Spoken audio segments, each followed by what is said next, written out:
¿Por qué cuando una serie cambia tanto sentimos que nos quitaron algo? No hablo de que haya sido una mala temporada, ni que haya sido aburrida, porque todo lo contrario, sino que hablo de esa sensación extraña de estar viendo algo que se supone que es lo mismo, pero que ya no se siente para nada igual. Eso me pasó viendo la tercera temporada de Euforia. Ya no se veía como Euforia, ya no sonaba incluso como Euforia.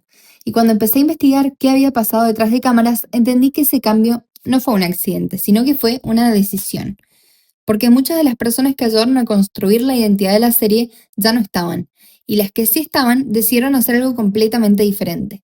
Pero antes de hablar de eso hay que volver un poco para atrás, porque es imposible entender la temporada 3 sin entender qué convirtió Euphoria en un fenómeno. Cuando la primera temporada salió en 2019, había muchas series sobre adolescentes, pero ninguna se parecía a esta.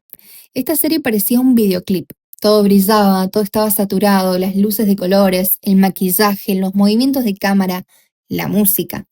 Incluso cuando los personajes estaban destruyéndose, la serie encontraba la forma de que se viera totalmente hermosa. Y creo que ahí estaba parte de la magia, no porque romantizara lo que les pasaba ni nada de eso, sino porque lograba que viéramos el mundo como ellos lo veían. La adolescencia sabemos que rara vez es tranquila, todo se siente enorme, todo parece el fin del mundo, más intenso de lo que realmente es. Y Euphoria logró capturar eso visualmente a la perfección. No era solamente contar una historia, una experiencia y ya, sino era vivir la experiencia. Por eso me llamó tanto la atención que la temporada 3 se sintiera tan distinta. Porque no estamos hablando de un pequeño cambio, estamos hablando de una serie que prácticamente cambió de piel. Y lo interesante acá es que no fue porque alguien se equivocó, sino que así quisieron hacerlo. Durante años mucha gente creyó que la estética había desaparecido porque se había ido una persona clave dentro de la producción. Pero la realidad es bastante más compleja. El director de fotografía sigue siendo el mismo. Lo que cambió fue la intención que le dieron. Sam Levinson y el equipo creativo decidió abandonar gran parte de la estética que hizo famosa a la serie. Menos neón, menos maquillaje extravagante, menos sensación de videoclip. Y ahora es más cine clásico, realismo, texturas, como una película. Y acá es donde quiero hacer una aclaración, porque muchas veces cuando criticamos algo parece que estamos diciendo que está feo, que está mal, y no necesariamente. La temporada 3 se ve increíble, pero hay una diferencia enorme entre que algo sea bueno y que algo tenga identidad. Porque una de las cosas más difíciles de construir en una obra es eso, es una personalidad visual. Que alguien vea una imagen durante 2 segundos y sepa exactamente de dónde viene. La vieja Euforia tenía eso, podías reconocerla inmediatamente. Ahora se ve más elegante, más cara, pero también más parecida a otras producciones.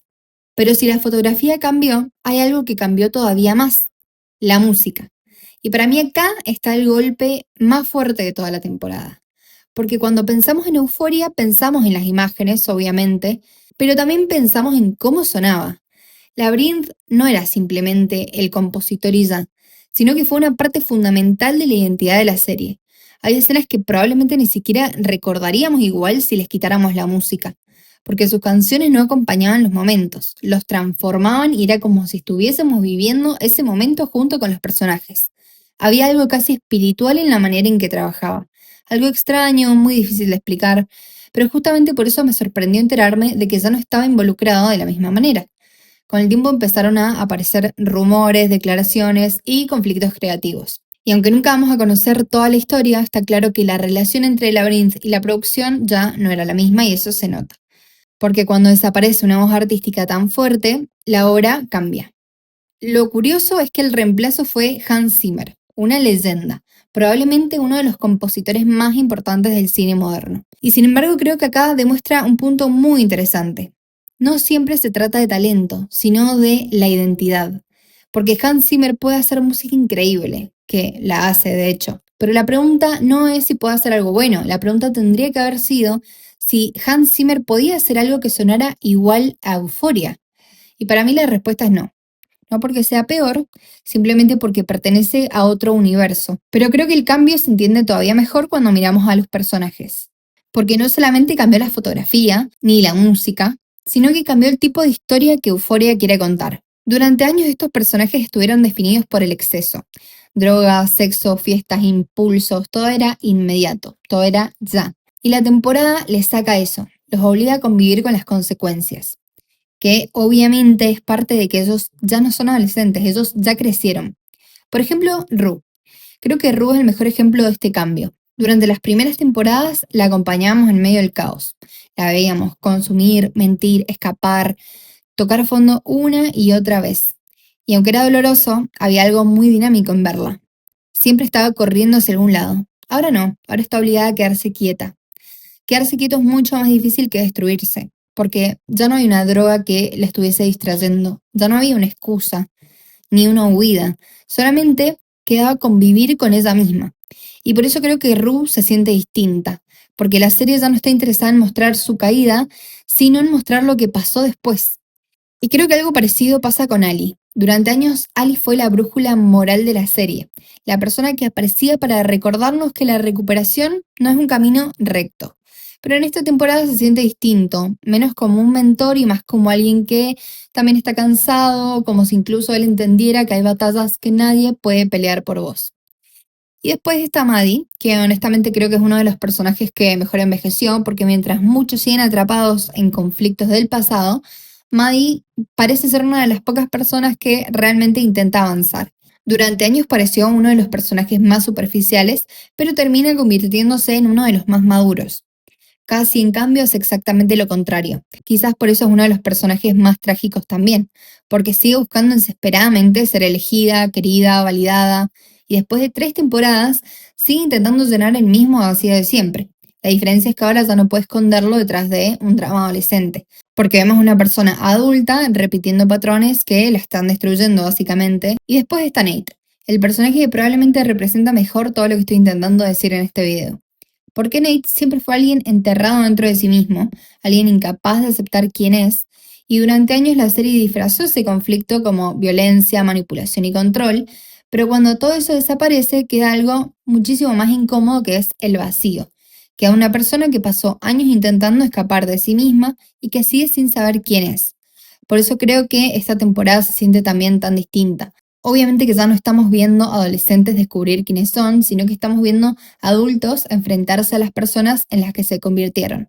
Y esas son historias mucho menos coloridas, mucho menos glamorosas, pero quizás también más honestas.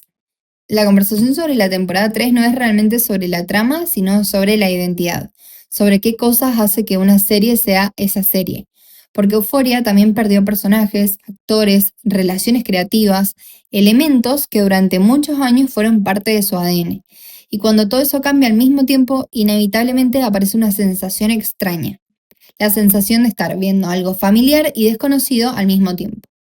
Honestamente creo que esa es la razón por la cual la temporada divide tanto al público, no porque todos estén discutiendo si es buena o mala, sino porque todos están intentando responder una pregunta distinta. ¿Esto sigue siendo euforia? Yo no tengo una respuesta definitiva. Hay cosas que extraño muchísimo de las primeras temporadas, hay decisiones que no comparto y también hay cosas nuevas que me parecen interesantes.